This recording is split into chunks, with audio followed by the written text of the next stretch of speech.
نبي الله وعلى آلك وأصحابك يا سيدي يا نور الله. مولاي صل وسلم دائما أبدا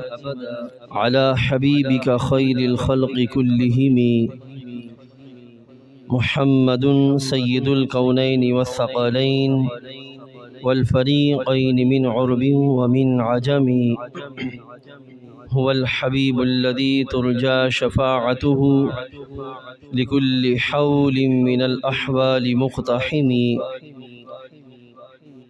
يا أكرم الخلق ما لي من ألوذ به سواك عند حلول الحادث العمم.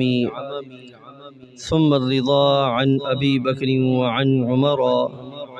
وعن علي وعن عثمان ذي الكرم. يا رب بالمصطفى بلغ مقاصدنا واغفر لنا ما مضى يا واسع الكرم. اللہ رب العزت جل وعلا کا کروڑ شکر ہے کہ اس کریم نے ہم سب کو آج کے مبارک دن میں نماز جمعہ شریف کے لیے حاضری کی سعادت نصیب فرمائی۔ خالق کائنات ہم سب کا حاضر ہونا اور جو کچھ بیان کیا جائے وہ ہمیں صحیح طور پر سمجھنے اور اس کے مطابق اپنے نظریات و اعمال بنانے کی توفیق عطا فرمائے۔ آج انشاءاللہ العزیز ہم آپ کے سامنے قرآن مجید میں سے مختلف اوصاف جو ہمارے لیے ضروری ہیں اور خاص طور پر نعمت کے ملنے پر کون سا وصف ہمارے لیے ضروری رکھا گیا، اس کو آپ کے سامنے بیان کریں گے۔ اللہ تعالیٰ مجھے حقیقت بیان کرنے کی سعادت نصیب فرمائے اور ہمیں سن کر سمجھ کر اس پر عمل پیرا ہونے کی توفیق عطا فرمائے۔ معزز حاضرین، اللہ رب العزت جل وعلا نے حضرت انسان کو تخلیق فرمایا۔ یہ انسان جو کہ باقی مخلوقات میں سے سب سے بہترین مخلوق ہے، کہ جس کے بارے میں اللہ تعالیٰ ارشاد فرماتا ہے لَقَدْ خَلَقْنَا الْإِنسَانَ فِي أَحْسَنِ تَقْوِيمٍ، کہ تحقیق کہ ہم نے انسان کو بہترین صورت پہ پیدا فرمایا۔ اب انسان کو اس کے ظاہر کے اعتبار سے بہترین صورت اور بہترین تخلیق اللہ تعالیٰ نے عطا فرما دی، لیکن اس کے باطن کی درستگی کے لحاظ سے اور اس کے کردار کے بنانے کے لحاظ سے اللہ تعالیٰ جل وعلا نے ذمہ داری خود انسان پر رکھی کہ اے حضرت انسان، ظاہر کو ہم نے سنوار دیا اور باطن کو سنوار کر ہماری بارگاہ میں پیش ہونا یہ تمہاری خود ذمہ داری ہے۔ اور باطن کو سنوارنے کے اعتبار سے رب کائنات نے اپنی بارگاہ سے جہاں بہت ساری چیزیں عطا فرمائیں، وہاں ایک جو بنیادی اہم چیز ہمیں عطا فرمائی وہ ہے انسانی اوصاف، انسانی خوبیاں۔ یہ رب ذوالجلال جل وعلا نے قرآن مجید کے اندر جا بجا ان کا بیان فرمایا، اور بیان اس لیے فرمایا کہ ان کو اپنا کر بندہ اپنی عملی زندگی کے اندر خیر پر قائم رہنے کا اہتمام کر سکے۔ مثلاً رب ذوالجلال نے قرآن مجید کے اندر مصیبتوں اور تکالیف کے دور میں جو خوبی حضرت انسان کے لیے بیان فرمائی کہ جس کے ہوتے ہوئے انسان مصیبتوں کا سامنا کر کے اپنے آپ کو بندگی پر ٹھہرانے کا اہتمام کر سکتا ہے، مشکلات کو برداشت کر سکتا ہے اور تکالیف کے کٹھن مراحل سے وہ گزارنے کا اپنے آپ کو اہتمام کر سکتا ہے، وہ خوبی جو انسان کو عطا کی گئی وہ ہے صبر۔ اگر بندے کے پاس صبر ہوگا تو بندہ مصائب میں سے بآسانی نکلنے کا اہتمام کر پائے گا، مشکلات کے دور میں اپنے آپ کو ٹھہرانے کا اہتمام کر سکے گا، تکلیف اور اذیت کے مراحل سے ہیں ان سے وہ اپنے آپ کو نکالنے کا اہتمام کر سکے گا۔ تو یہ ایک خوبی ہے جو رب کائنات جل وعلا نے حضرت انسان کو اذیت والے، تکالیف والے اور مقام اعلیٰ سے مقام اسفل کی طرف گرنے والے، یعنی کہ بلند مقام سے نچلے مقام کی طرف گرنے والے جتنے بھی معاملات ہیں ان سے رکنے کے لحاظ سے جو خوبی عطا فرمائی ہے وہ خوبی ہے کہ انسان صبر کرنے کا اہتمام کرے۔ اسی طریقے سے عزیز دوستو، جہاں ایک طرف رب کائنات جل وعلا نے ہمیں یہ خوبی عطا فرمائی کہ ہم مصائب میں صبر کے ذریعے اپنے آپ کو محفوظ رکھنے کا اہتمام کر سکتے ہیں، تو وہیں دوسری طرف انعامات کے ملنے پر اللہ کی بارگاہ سے جو نعمتیں ملتی ہیں اس کا فضل ہوتا ہے، اس کا احسان ہوتا ہے۔ اس فضل اور احسان کی ہوتے ہوئے رب تعالیٰ نے ہم سے جس نعمت کا، جس خوبی کا تقاضا کیا کہ تم اس وصف کو اپنا لو، اس خوبی کو قبول کر لو اور اس کے مطابق خود کو ڈھال لو، تو پھر نتیجہ کیا نکلے گا کہ جو تمہیں نعمت ملی ہے، جو تم پر فضل ہوا ہے اور جو تم پر احسان کیا گیا ہے، تم اس میں اللہ تعالیٰ کی بندگی صحیح طور پر کرنے کے قابل ہو جاؤ گے۔ وہ خوبی کون سی ہے کہ جس کو رب ذوالجلال جل وعلا نے انعامات، اپنا فضل اور اپنے احسان کے لحاظ سے عطا فرمائی ہے کہ اس کو بندہ اپنا لے تو صحیح طور پر بندہ اللہ تعالیٰ کی بندگی کرنے کے قابل ہو سکتا ہے۔ تو عزیز دوستو، وہ ہے شکر ادا کرنا۔ قرآن مجید کے اندر جا بجا رب کائنات جل وعلا نے جہاں بھی اپنے انعامات کا تذکرہ فرمایا تو وہیں پر بندوں کی یہ فرمایا کہ لعلکم تشکرون، تاکہ تم شکر گزار بندے بن جاؤ، تاکہ تم شکر کرنے والے بندے بن جاؤ۔ تو عزیز دوستو، یہ ایک خوبی ہے جو کہ خالق کائنات جل وعلا نے اپنے انعامات کے لحاظ سے عطا فرمائی کہ اس کے مقابلے میں، یعنی کہ انعامات پر میری بارگاہ کے لحاظ سے تم کس طرح بہترین اپنا کردار ادا کر سکتے ہو۔ عزیز دوستو، وہ ہے بندہ اللہ کا شکر بجا لائے۔ اب اس میں یہ بات واضح رہے، انسان کا کردار انسان کی خوبیوں سے بنتا ہے۔ اندر جتنے زیادہ اچھے اوصاف ہوں گے،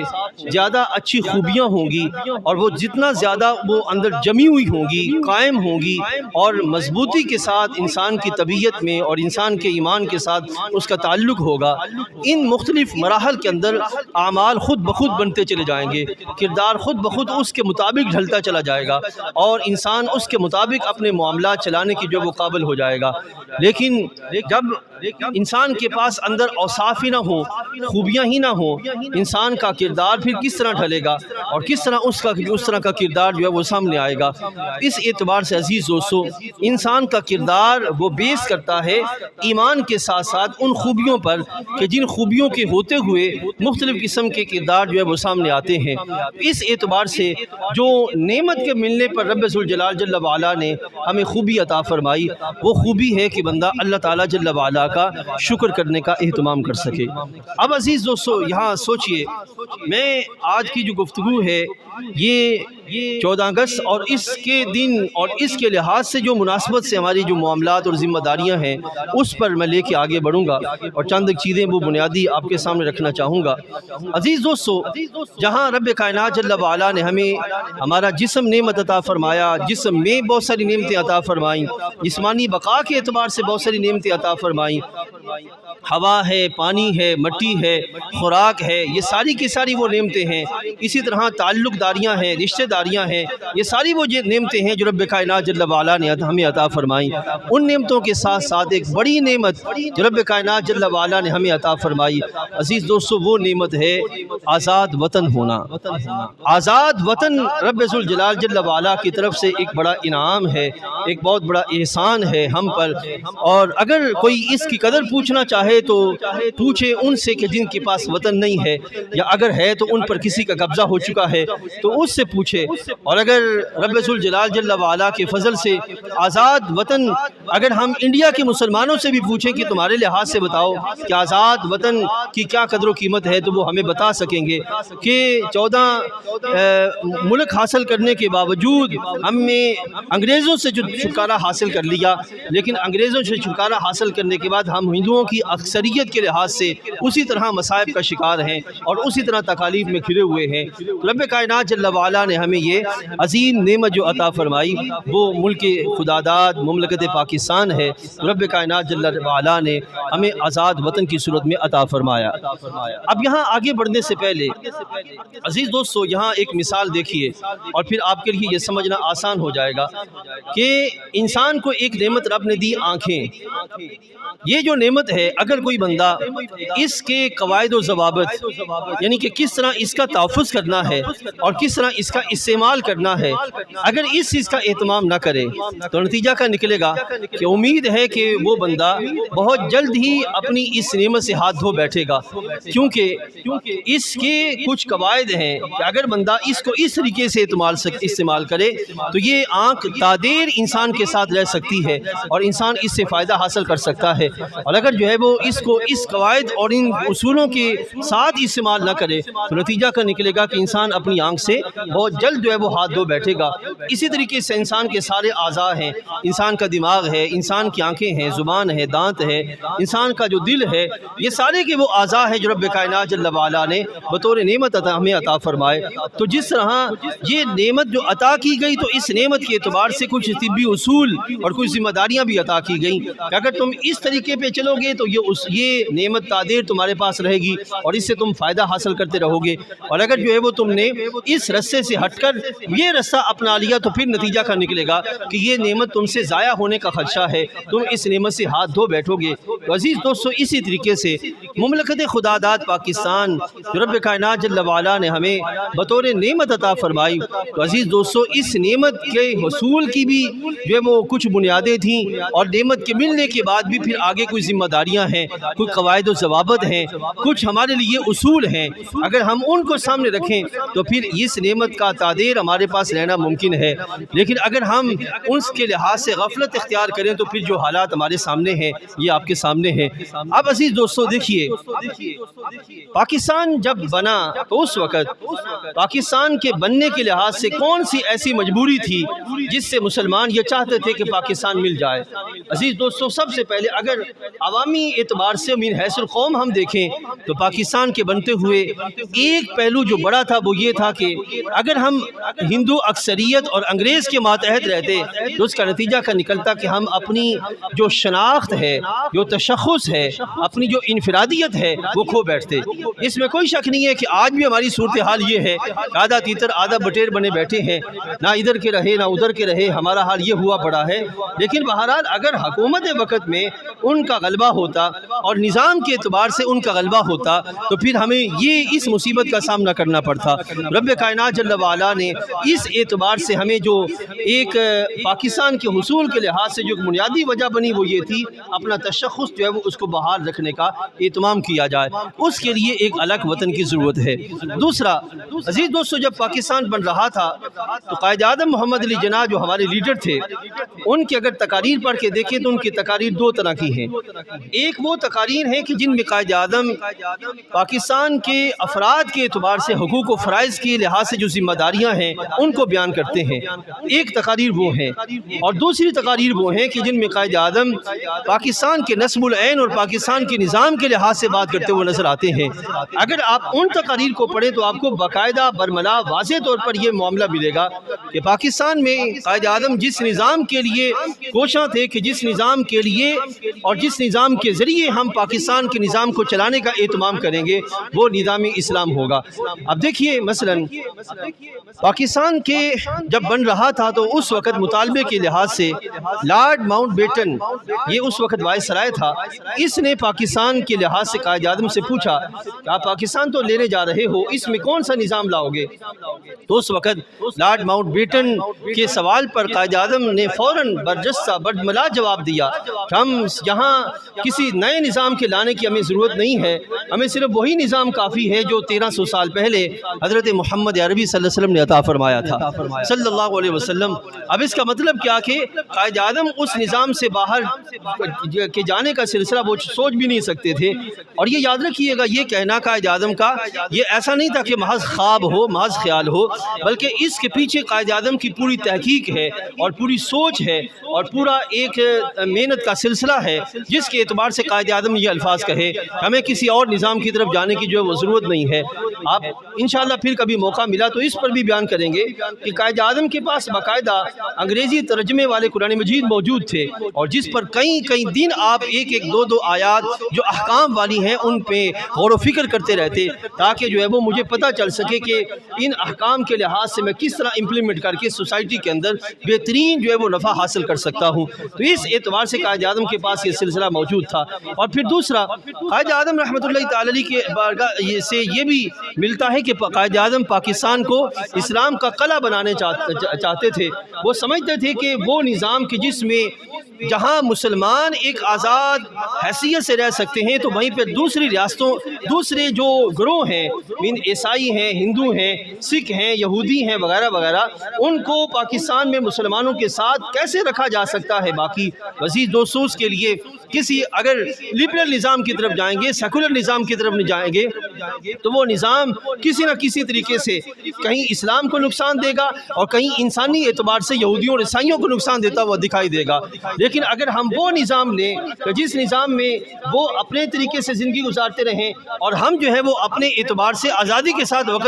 وقت گزارنے کا اہتمام کر سکیں، اس لحاظ سے جو نظام ہمارے لیے ہر حال میں کافی ہے اور جس نظام سے بڑھ کے کسی اور نظام کی طرف بڑھنے کی ہمیں کسی بھی طرح ضرورت نہیں ہے، وہ نظام دین اسلام ہے۔ یہ نظام ہے کہ جو ہمیں ہمارے ہر لحاظ سے بقا کا ضامن ہے، فلاح کا ضامن ہے، اور ہماری معاشی اور معاشرتی اور سیاسی اور سماجی ہر طرح کی درستگی کے لحاظ سے یہ ضامن ہے، جو دین اسلام ہے۔ اب یہ دو پہلو تھے کہ پاکستان جس لحاظ سے حاصل کیا گیا، ایک کیا کہ اپنے تشخص، اپنے شناخت کی بحالی کے اعتبار سے جو ہے وہ پاکستان کے اصول جو ہے وہ ممکن ہوا، اور دوسرا کہ پاکستان میں ایک ایسا نظام لایا جائے کہ جس کے ذریعے دوسروں کو اس کی دعوت دی جا سکے، اور وہ نظام کون سا تھا؟ دین اسلام۔ اب یہ وہ دو بنیادی پہلو تھے جس کے اعتبار سے پاکستان بنا۔ اب میں آپ سب سے پوچھتا ہوں، سب سوچ کے بتائیے گا کہ ہمارا آج کا بچہ، آج کا نوجوان 14 اگست آتی ہے، صبح سے لے کر شام تک وہ باجا ہاتھ میں لیے یا اور دوسرے طرح کے کرتب دکھاتا ہوا وہ صبح سے شام تک کا وقت گزارتا ہے۔ تو میں آپ سے پوچھتا ہوں کہ ذرا سوچ کے بتائیے، کیا وہ بچہ جس کو صبح سے شام تک اسی طرح اس نے وقت گزارا ہو کہ نہ اس کو اپنا پتہ ہو، نہ اس کو مملکت کا پتہ ہو، نہ ذمہ داریوں کا احساس ہو، نہ کوئی اور معاملہ ہو، تو اس سے کیا توقع کی جا سکتی ہے کہ آئندہ آنے والے پورے سالوں کے اندر وہ اپنی ذمہ داریاں صحیح طریقے سے نبھانے کے لحاظ سے تیار ہو پائے گا؟ سوچئے ذرا، ہمارے ہاں عموماً کیا ہوتا ہے کہ 14 اگست جب آتی ہے تو پھر اس وقت پارک بھرے ہوتے ہیں، یا یہ کہ گلی محلوں میں بچے باجے لے کے چل رہے ہوتے ہیں، اور یہ تصور کر لیا جاتا ہے کہ جناب 14 اگست منائی جا رہی ہے۔ مجھے آپ سوچ کے بتائیے گا کہ کیا اس طرح منانے سے اپنی مملکت کے بچوں کے تحفظ کا، نسلوں کے تحفظ کا ہم اہتمام کر پا رہے ہیں؟ اور پھر دوسری طرف ایک تو ہے بچوں کے لحاظ سے نیچے معاملہ، میں اوپر اگر ہم بڑھوں تو آپ نے دیکھا ہوگا کہ باقاعدہ طور پر اداروں کے اندر، حکومتی اداروں کے اندر، جناح کنونشن سینٹر اسلام آباد ہو یا دوسرے مقامات، وہاں پر محض نغمے گا کر اور اس طرح کی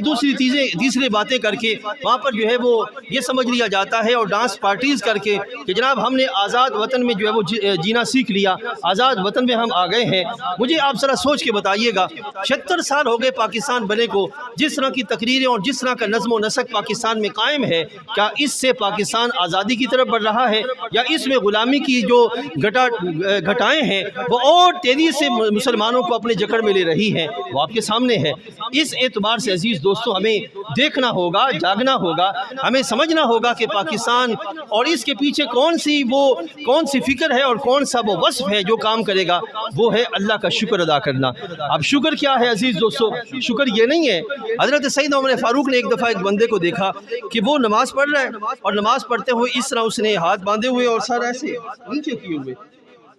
حضرت نے نماز کے بعد اس سے پوچھا، کبھی تم نماز پڑھ رہے تھے تو یہ سر اتنا نیچے کیوں کیا ہوا تھا؟ کہنے لگا کہ اس لیے کہ میں اظہار اللہ کی بارگاہ میں عاجزی کا اہتمام کر رہا تھا۔ تو حضرت عمر رضی اللہ عنہ ارشاد فرمایا کہ عاجزی یہ نہیں ہے کہ بندہ صرف سر کو تو جھکائے لیکن دل میں بغاوت ہو، یعنی کہ دل میں خیالات فاسدہ ہوں، طبیعت میں جو ہے وہ بوجھل پن ہو، اور ذہن جو ہے وہ کسی اور طرف راغب ہو، بلکہ عاجزی اس چیز کا نام ہے کہ انسان کے اعمال، انسان کے اقوال اور انسان کا طور طریقہ اس بات کی علامت ہو کہ یہ اس کے دل میں رب ذوالجلال ذوالجلال کے لحاظ سے عاجزی اور انکساری کا اور خوف کا پہلو پایا جاتا ہے۔ اسی طریقے سے عزیز دوستوں میں آپ سے پوچھتا ہوں کہ ہمارے جتنے بھی اعمال تھے، یعنی کہ اگر نیچے بچوں کی طرف دیکھا جائے اس وہاں پر تو سوائے غفلت کے کوئی ایسا پہلو سامنے نہیں تھا کہ جس اعتبار سے یہ کہا جائے کہ ہاں اظہار تشکر کا اہتمام کیا جا رہا ہے، اور اگر اوپر کی طرف دیکھا جائے تو کوئی ایسا پہلو نہیں تھا سوائے غفلت کے اور سوائے بغاوت کے کہ یہ کہا جائے کہ اظہار تشکر کا اہتمام کیا جا رہا ہے۔ یہ سارے کے سارے وہ پہلو تھے۔ مجھے ذرا سوچ کے بتائیے کیا کس طرح رب ذوالجلال جل وعلا کی بارگاہ سے شکرانے کا اہتمام ہو سکتا ہے؟ قرآن مجید فرقان حمید جس طرح کے اوصاف اور جس طرح کے پہلوؤں کی ہمیں دعوت دیتا ہے عزیز دوستو، وہ من حیث القوم ہمارے ہاتھوں سے جا چکے ہیں۔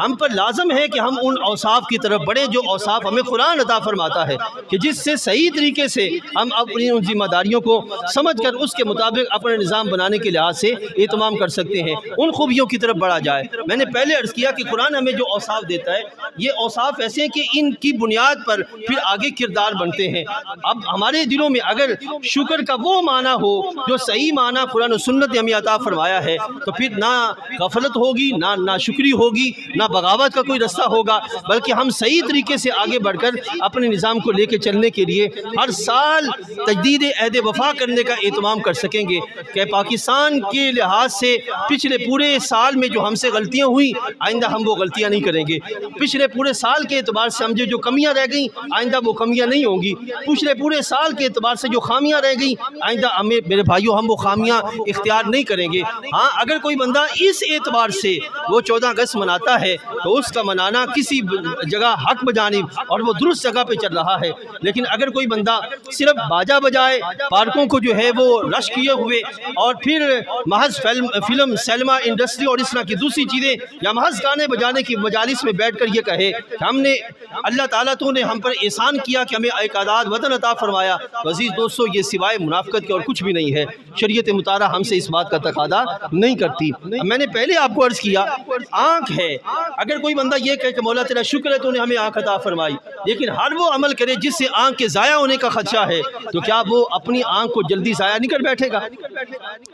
عزیز دوستو اسی طریقے سے رب کائنات جل وعلا نے ہمیں جو مملکت عطا فرمائی، اس مملکت کے تحفظ کے بھی اپنے اصول ہیں، اپنے قاعدے ہیں، اپنے طریقہ کار ہے۔ اگر اس کے مطابق اگر نہیں بڑھیں گے تو کبھی بھی ہم شکرانہ صحیح معنی میں ادا نہیں کر سکتے۔ اور اس شکرانہ کا طریقہ کیا ہے؟ ہم جو ہے وہ اس کے مقصد کو اپنے سامنے رکھیں اور اس کے مطابق اپنی زندگی گزارنے کا اہتمام کر سکیں۔ اب مقصد کیا تھا؟ پاکستان جب بن رہا تھا تو آپ نے سنا ہوگا، پڑھا ہوگا، اگر نہیں پڑھا تو آپ جان جائیں گے کہ پاکستان جب بن رہا تھا تو ڈھاکہ سے لے کر پشاور تک کے جوانوں، بچوں اور خواتین کی زبان پہ کون سا نعرہ تھا؟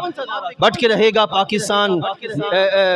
بٹ کے رہے گا ہندوستان، لے کے رہیں گے پاکستان۔ پاکستان کا مطلب کیا؟ لا الہ الا اللہ۔ دستور ریاست کیا ہوگا؟ محمد الرسول اللہ صلی اللہ علیہ وسلم۔ یہ وہ نعرہ تھا جس کے لحاظ سے ڈھاکہ سے لے کر پشاور تک کے سارے مرد و عورت ایک نعرے کے نیچے جمع ہو چکے تھے۔ عزیز دوستو اس وقت دوسری پارٹیاں بھی موجود تھیں، لیکن یہ پارٹی یعنی کہ مسلم لیگ نے آگے بڑھ کے جو کردار ادا کیا، اور اس میں اس وقت ہمارے ذمہ داروں نے جو کردار ادا کیا وہ یہ تھا کہ اسلام کے لحاظ سے مقابلے میں ہندو ہے، اسلام کے لحاظ سے مقابلے میں انگریز ہے، تو یہ جو ظالم قومیں ہیں ان سے ہم نے چھٹکارا حاصل کر کے آزاد وطن کے اعتبار سے ہم نے وطن حاصل کرنا ہے۔ تو یہ وہ بنیادی مقصد تھا جس کے لحاظ سے ہم نے مملکت حاصل کی۔ وہی اس اعتبار سے میرے بھائیوں اب ہم پہ کچھ ذمہ داریاں ہیں، اور وہ ذمہ داری کیا ہے؟ شریعت مطالعہ یہ یاد رکھیے گا کہ بندوں کو ایسی ذمہ داری نہیں دیتی جو ان کے دائرے سے باہر ہو، ایسی ذمہ داری نہیں دیتی۔ کسی بھی حکم کے اندر، کسی بھی معاملے کے اندر ہماری شریعت نے ایسی ہمیں کوئی ذمہ داری نہیں دی جو ہمارے دائرے سے باہر ہو۔ وہ شریعت نے ہمیں ذمہ داری دی ہے جو دائرے میں ہے، یعنی کہ جس تک ہمارا بس چلتا ہے۔ جیسا کہ حدیث طیبہ میں آتا ہے، نبی علیہ السلام نے ارشاد فرمایا کلکم راعٍ وکلکم مسئول عن رعیتہ، کہ تم میں سے ہر ایک ذمہ دار ہے اور ہر ایک سے اس کی ذمہ داری کے لحاظ سے پوچھا جائے گا، رعایا کے لحاظ سے پوچھا جائے گا۔ اب سب سے پہلے ہماری ذمہ داری کس پہ آتی ہے؟ عزیز دوستو ہم بڑے لمبے چوڑے دعوے کی طرف نہ جائیں، ہماری ذات کے لحاظ سے پہلے سب سے پہلی ذمہ داری ہے۔ ہماری ذات پر تو ہمارا بس چل سکتا ہے نا کہ نہیں چل سکتا؟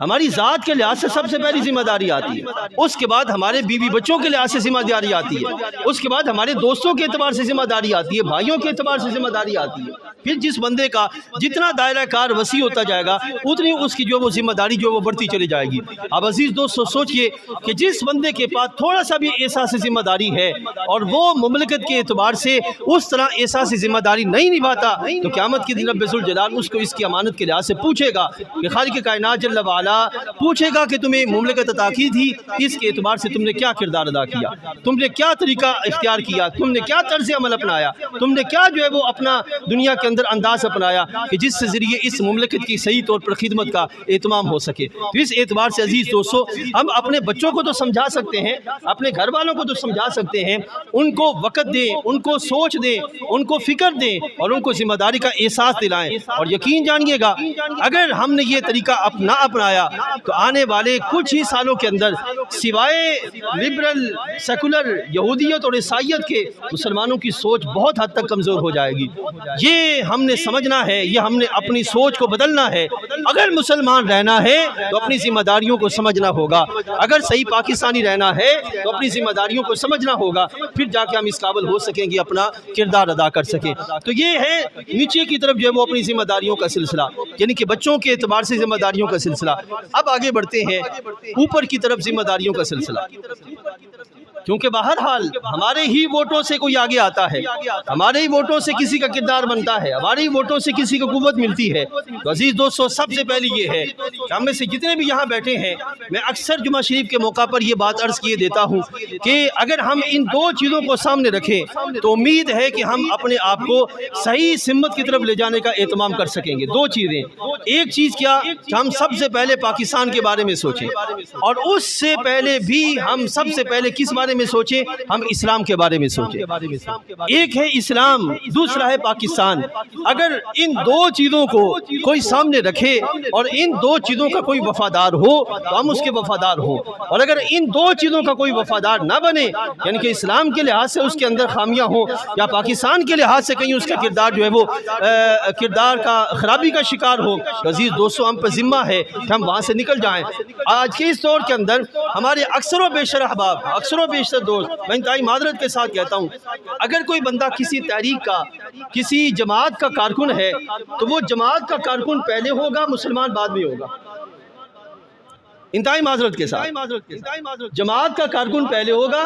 مسلمان وہ بعد میں ہوگا، جس کا نتیجہ کا نکلے گا کہ جماعت اس کو اپنے لیے استعمال کرے گی اور مسلمان ہونے کے اوصاف وہ اس کے کہیں پیچھے رہ جائیں گے۔ نتیجہ کا نکلے گا کہ وہ صرف جماعت کا کارکن ایک چھڑی کی طرح ہوگا کہ اس کو ایک چھڑی کی طرح استعمال کر لیا گیا اور پھر اپنے مقاصد کی خاطر استعمال کر کے پھینک دیا گیا۔ یہ ہے آج کے دور کی خرابی مسلمان کی۔ اسلام کیا چاہتا ہے؟ اسلام یہ چاہتا ہے کہ اے مسلمان، اپنی جماعت کی کارکن ہونے کی حیثیت سے تمہارا کردار ثانوی ہے، پہلا تمہارا کردار کیا ہے کہ تم مسلمان ہونے کی حیثیت سے اپنا کردار ادا کر۔ بات سمجھ آئی؟ جماعت میں کیا ہوتا ہے کہ بندہ اس جماعت کے اعتبار سے کہتا ہے کہ جو بھی ہو، سیاہ ہو سفید ہو، میں چونکہ اس جماعت کا کارکن ہوں لہذا جیسے مجھے جماعت کہے گی میں ادھر چلنے کو تیار ہوں۔ لیکن حق بیانی کب آتی ہے، بندہ حق کے لیے کھڑا کب ہو سکتا ہے اور اپنی ذمہ داری صحیح طور پر نبھا کب سکتا ہے؟ عزیز دوستو جب وہ صحیح معنی میں مسلمان ہو کے چلے، صحیح معنی میں، کیونکہ یہ وہ چیزیں ہیں جو کبھی آپ نے سنی نہیں ہیں، اس اعتبار سے ہمارے منہ کھلے کر کھلے ہیں، یہ کیا باتیں ہو رہی ہیں۔ اب سنیے، حدیث طیبہ میں آتا ہے، حضرت سیدنا عمر فاروق کا زمانہ ہے، دور فاروقی کے اندر حضرت سیدنا خالد بن ولید سپہ سالار ہیں۔ میں بات بس ختم کیے دے رہا ہوں۔ حضرت خالد بن ولید سپہ سالار ہیں، آپ جو ہے وہ آپ کی شان یہ ہے کہ جدھر آپ رخ کرتے اللہ تعالیٰ فتوحات کے دروازے کھول دیتا۔ آپ کی یہ کیفیت تھی کیونکہ محبوب کریم علیہ السلام نے آپ کو سیف اللہ کا لقب عطا فرمایا تھا، اس اعتبار سے جدھر آپ رخ کرتے ادھر جو ہے وہ فتوحات کا سلسلہ کھلتا چلا جاتا۔ اب حضرت عمر فاروق رضی اللہ تعالیٰ کی یہ سوچ تھی، اور میری بھی الحمدللہ یہی سوچ اور مسلمان کی یہی سوچ ہونی چاہیے کہ اسباب پہ نظر بعد میں ہو، مسبب الاسباب پہ نظر پہلے ہو۔ مسبب الاسباب پہ نظر پہلے ہو، اسباب پہ نظر بعد میں ہو۔ اب اس وقت حضرت خالد بن ولید نے صرف اس سوچ کے لحاظ سے کہ کہیں مسلمانوں کے ذہن میں یہ بات نہ بیٹھ جائے کہ اگر خالد ہو تو ہی فتوحات ہوں گی اور اگر خالد نہ ہوا تو فتوحات نہ ہوں گی، اس سوچ کو ختم کرنے کے لیے حضرت سیدنا عمر فاروق نے خالد بن ولید کو سپہ سالاری سے ہٹا دیا۔ سوچئے ذرا ہمارے زعما، ہمارے لیڈر، ہمارے حکمران جن کو اسلام نے پالا تھا اور اسلام نے پروان چڑھایا تھا، کس حد تک وہ حساس تھے، کس حد تک ان کے اندر ذمہ داری تھی۔ کیا آج ہمارے مسلمانوں کی حالت یہ نہیں ہے کہ جناب یہ لیڈر جو 30-40 سال سے کام کر رہے ہیں، کوئی بھی ہو،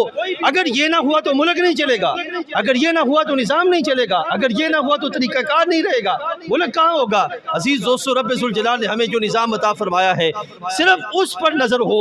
اور اس کے عطا کردہ اصولوں پر نظر ہو اور پھر رب ذوالجلال پر نظر ہو تو رب کائنات جل وعلا بندہ عطا فرما دیتا ہے۔ بندے مل جاتے ہیں، بندوں کا رستہ تعین ہو جاتا ہے، راہیں بن جاتی ہیں، لیکن شرط یہ ہے کہ ہماری نظروں کا کوئی زاویہ ہو، ہماری نظروں کو دیکھنے کا کوئی طریقہ ہو، کوئی سلیقہ ہو ہمارے پاس۔ افسوس کے ساتھ ایسا نہیں ہے۔ حضرت عمر فاروق نے تبدیل کر دیا، حضرت عمر خالد بن ولید کو ہٹا دیا۔ اب دیکھیے گا، میں بات کو بس ختم کر رہا ہوں۔ حضرت خالد بن ولید رضی اللہ عنہ جب ہٹا دیا تو اس وقت لوگوں نے دیکھا کہ خالد بن ولید بحیثیت سپہ سالار جس گرم جوشی سے لڑ رہے تھے، جب وہاں سے ہٹائے گئے بحیثیت سپاہی اس سے زیادہ گرم جوشی سے لڑتے ہوئے نظر آئے،